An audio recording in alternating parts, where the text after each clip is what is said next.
Kakek ini mengambil salah satu bibit pohon dan langsung merasa ada yang aneh setelah melihatnya. Dia pun mengganti dengan bibit lain untuk diamati, tapi semuanya terasa janggal.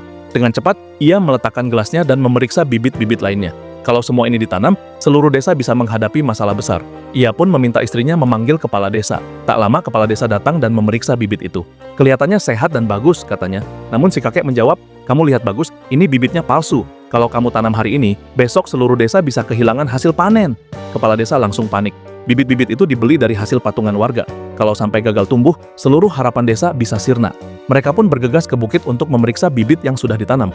Kakek itu mencabut satu persatu dan benar saja, tidak ada satupun yang tumbuh dengan baik. Semua rusak sejak awal.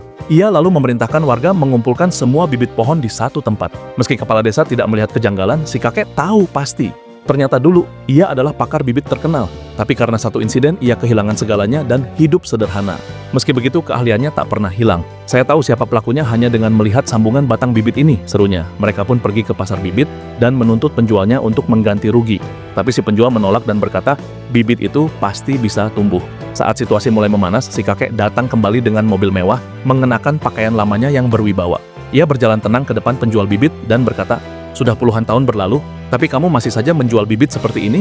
Si penjual kaget bukan main. "Kamu masih hidup? Kukira sudah tak ada." Kakek itu menunjuk warga di belakangnya dan berkata, "Kamu bilang cuma cari untung sedikit? Ini bukan soal uang, ini soal harapan satu desa."